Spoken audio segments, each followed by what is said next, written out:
Every club. Every day. The Global Sports Podcast Network.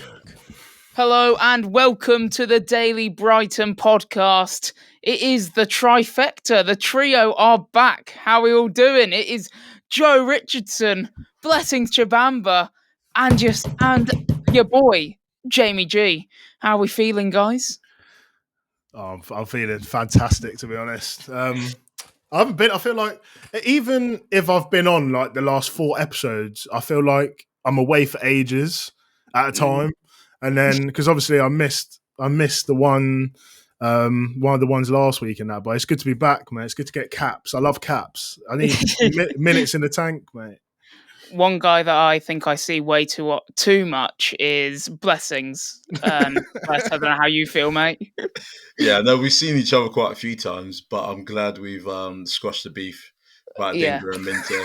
Yeah. Anyone that listened to yesterday's pod, we have fully squashed the beef, and we are now good to go. So some things we're going to be covering today, which can be scouting around the rumour mill and looking at news and seeing what's occurring and what's happening in the world of the Seagulls and Brighton. So first, we've got to hit on the main point. Joao Pedro, he hobbled off. Well, he carried on, got absolutely crunched by Morgan Gibbs-White. I've seen lots of Forest fans say that wasn't a double yellow or a second yellow. But we'll see what our guys think. But he did carry on. He hobbled off. There is talk now that he's got a high ankle sprain and that he could miss 3 to 4 weeks minimum and more likely 8 to 10 weeks. How big of a miss is he going to be, Joe? I literally said, when we done the crossover with, I want to say it was with Ipswich, I think. And I said, if he can stay fit and get a good 3 games going, then I think we could see like a proper breakout season. And now I'm hearing about 8 to 10 weeks, high ankle sprain. High ankle sprains are not good. They're basically like the worst type of ankle sprain that you can get as well. It's not good news. And like considering he was just coming back from a knock anyway, it's really not ideal, is it, at all? So I hope it's not on high ankle sprain, but obviously what do I know? Do you know what I mean? So well, if you're to believe the physios online and on Twitter that I've been following, valuable sources, this one guy, I've quoted him, he said his ankle got trapped, causing the foot to twist out and avert. And that's when he said it's probably a high ankle sprain and he shouldn't have carried on. Bless, was it the wrong decision to keep him out there while he was hobbling?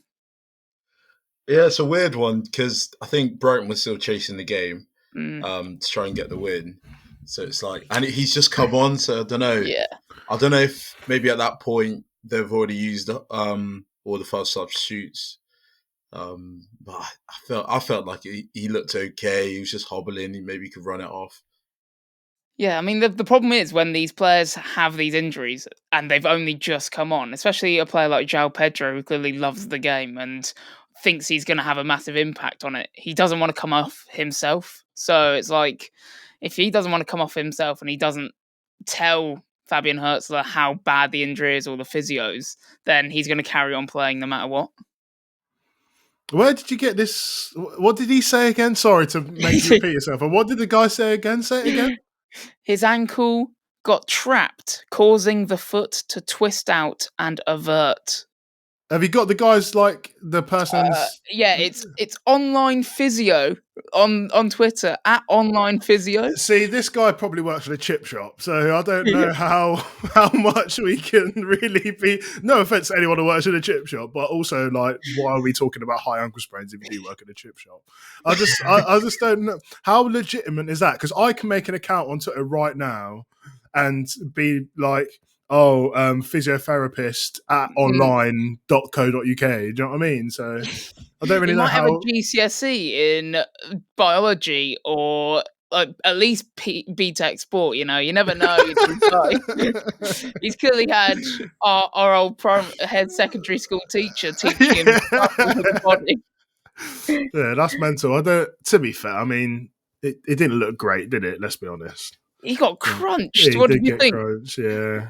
Me and Bless have already said that we think it probably was in today's day and age. I think we said this on the Sunday pod or the Monday pod that in today's day and age, that's probably definitely a second jello. What do you think? Is it not literally just excessive force anyway? Yeah. Exactly. Yeah, because obviously he's got the ball right. But yeah, he's got the ball. Like the sort of force that he's going into the tackle with is dangerous, no? So yeah. He sprung into that challenge like there was no tomorrow. He ran across the pitch. I think it's because I said his missus is fit. I'm not gonna lie. He must have heard the pod. When did you say that? I said down a crossover pod with Forrest. Yeah, he definitely heard. Oh dear. Yeah, I stand by it though. I'm not gonna lie. One thing is it good to at least see the passion and the love for the game by Joao Pedro to want to carry on, or should he have just gone? Yeah, lad, my ankle is half hanging off. my ankle has quote been trapped, causing it to twist out and avert. Yeah. Maybe he needed someone to tell him that to then come off. Hey, I'll send at Physio Scout. I've got his Twitter here. At Physio Scout. We'll send him to the game next time to go, you know what, lad. What a day. Oh dear. But yeah, that's all we've got in the first segment. After the break, we're going to be talking about the new changes to the summer transfer window apparently coming, and also Fabian Hurtzuler's ban, which also took place on Sunday's game. Do you have a story to tell that the world needs to hear? Have you struggled with reaching new audiences who are engaged with your story? It might be time for you to start a podcast. Let me tell you about a platform we use here at Global Sports Podcast Network. Zencastr makes it easy to start a high-quality podcast built for growth from day one. With 4K audio recording from your phone and AI editing that automatically removes ums, ahs, you knows, and 22 other speech patterns, Zencastr makes it easy to start a podcast that sounds great. Ready to tell your story? Check out the link in the show description to learn more about Zencastr. And welcome back to the Daily Brighton podcast. Now, one thing we've got to get on off our chest is the FA and sending off Fabian Hurtzuler. And today it has been announced that they will carry on with that ban and the disciplinary action towards Fabian Hurtzuler, Nuno Espirito Santo, and Morgan Gibbs-White. The FA came out and said it's alleged that the Brighton and Hove Albion head coach acted in an improper manner around the 83rd minute. What does that mean? Yeah, that could literally mean anything. Why is he getting banned for that? Yeah, that's crazy. It literally, like we said about this the other day, it looked soft to say the least. Like it looked like he got sent off for absolutely no reason. I just wonder what he said. Yeah, well, we probably know what he said, do we? Let's be honest. The thing is, underneath that statement, it says the Nottingham Forest head coach allegedly acted in an improper manner. So the same thing, but then they've thrown in there with abusive or insulting words. So Fabian Hurtzuler apparently didn't do that, and he's still got been given the same ban. It's short. Literally, do you remember in COVID when there was football on still, but there was no one in the ground? Some of the videos and stuff that I heard, they swear all the time. Literally all the time. So it can't be, it's literally improper conduct. I reckon I could say, like, tell the ref to, like, F off. But if I was to say, oh, F off, and then say you're bold or something like that, they'd be like, no. Once it gets personal, I think is when they start, like, actually, like, taking it seriously, sort of thing. Because there's obviously got to be some sort of line that you have to Yeah. cross. And referees have such big egos, especially in the Premier League. It looks like it, yeah. Do you reckon that's what Hurtzuler said to Nuno? Because that actually makes sense now. Yeah, do you know what? I think I might have solved it. He's actually just cussing him out instead. Yeah, I think I solved it. He's obviously called him something to do with the lack of hair follicles, and then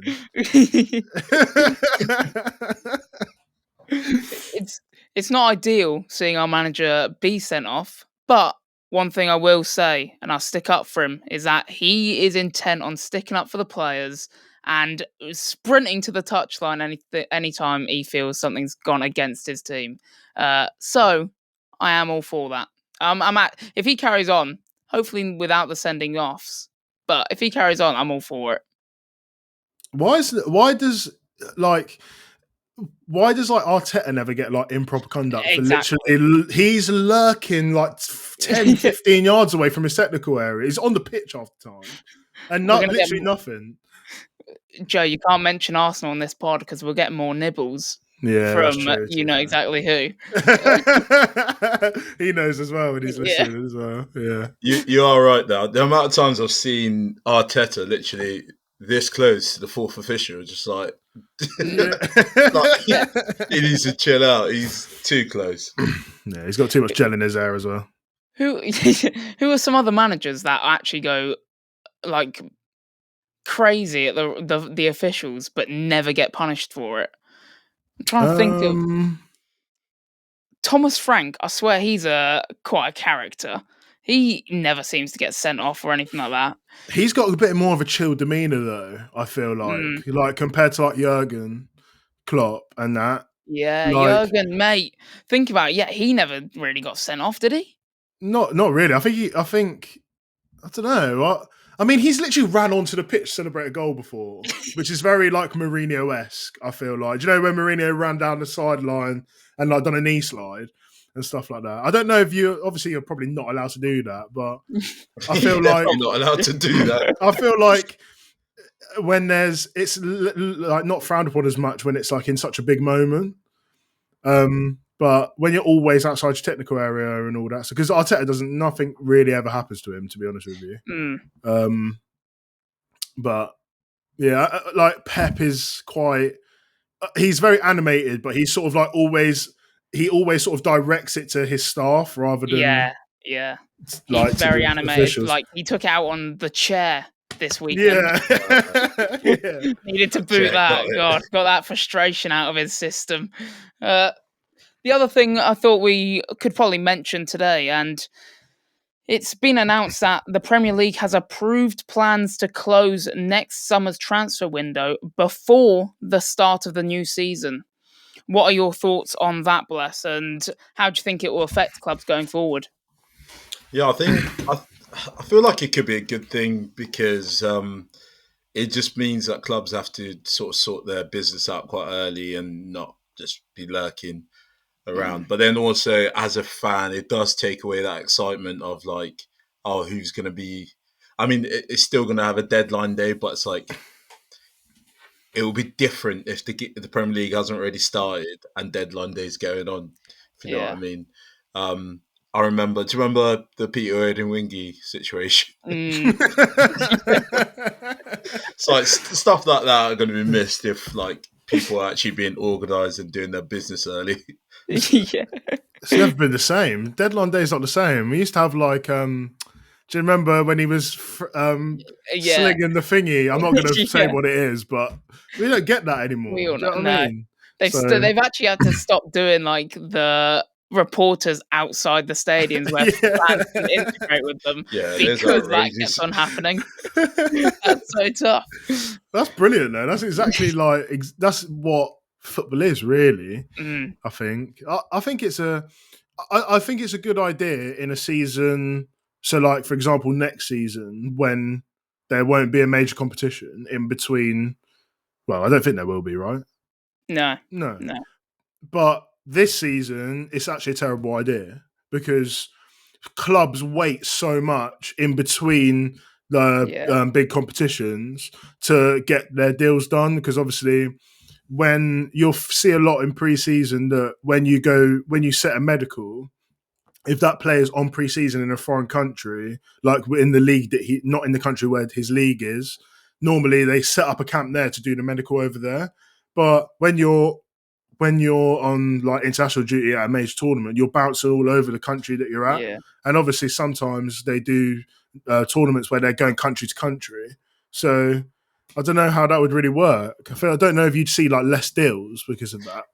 Yeah, I said it's an interesting one. I think Fabrizio Romano said I think it was even this transfer window. He said he would actually like to see a shorter transfer window because it forces teams to get it prevents transfer sagas from continuing.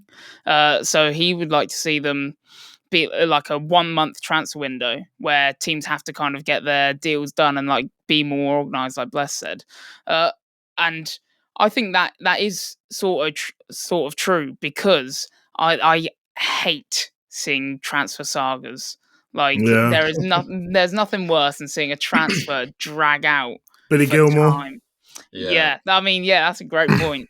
I mean, and then this is also the point. This is where I was thinking it could be a good thing because we started the season without Matt O'Reilly. I know he's not played at all yet, but or Jorginho Ruta. Like, if we were to have them at the start of the season, integrate them into the training sessions with the team, then I think that it would all round be a good thing.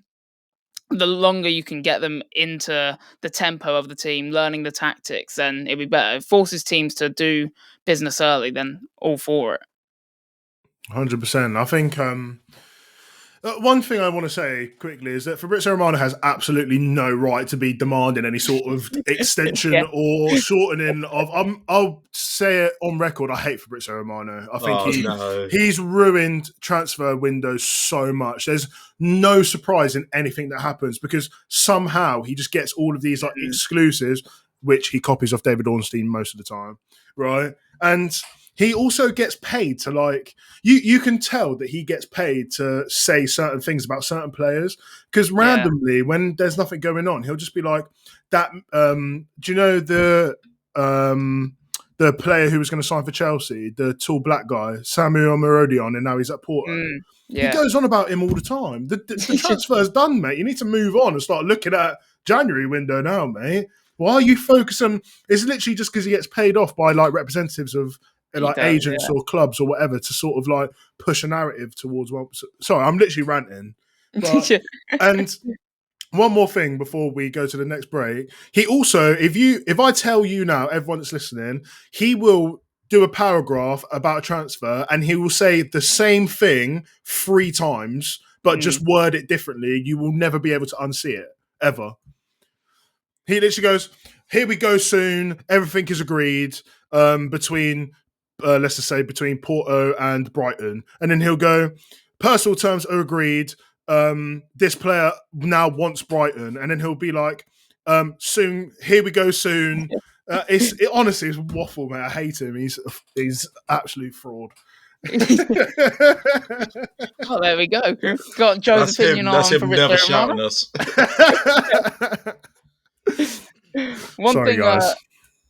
One thing I think it will stop this whole idea as well is one thing I don't like about it is if you are a team that if you're got an injury early on in the season, let's say like it's within like one or 2 game weeks, or that you realise, oh damn, we haven't accounted for this player not being as good as he was last season, then you're kind of screwed. Like that, I quite like that towards like when it is during the season. I quite like the fact that it does carry on because you can kind of fix problems. Yeah. Like imagine if we went into this season without Kadioglu, and we had to play Jack Hinchelwood there, all fullback, all season. That would be an absolute nightmare. No offense, Jack.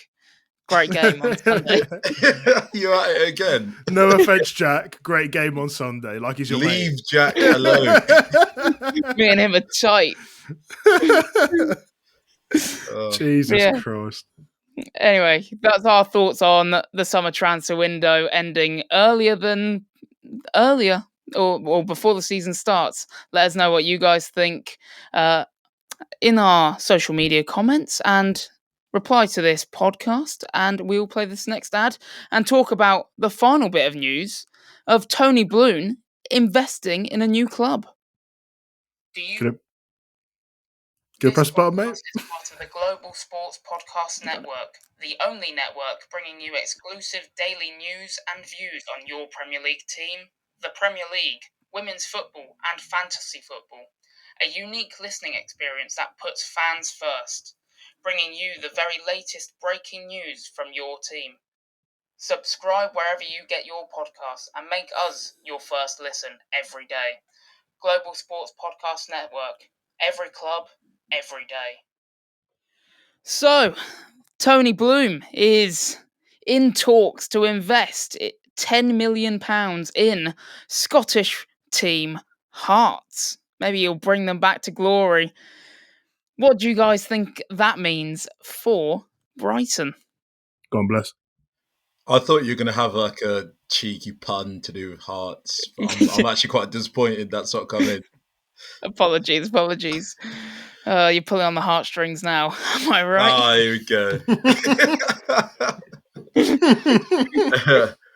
No, I think it's an interesting development. I wonder what the sort of bigger long-term picture and plan is. Seems a bit random, but I think Brighton are now proven that they're an established Premier League club. So he's, looking around to try and make more dollar. He loves money so much, this guy, I'm not going to lie. He actually loves it. He loves spending it just as much as he probably loves actually getting it. Yeah, he's always on the move or doing something. Funny that you should mention. It's interesting what the plan might be. Apparently, the plan is to send some of our players over there, maybe the youngsters that we've brought in, allow them to develop, and then if they don't have a future at our club, so it's mainly for the players that don't really have a future or the club don't see having a future or getting much game time, it's for them to play at Hearts and then increase their market value and then sell them on. Joe, is that good business? So you're telling I could just, all right, picture this, right? So you're a young player at the club and you go, oh, boss, like I need some game time. Like I'm happy to do it elsewhere. And he goes, yeah. Like we'll send you on loan.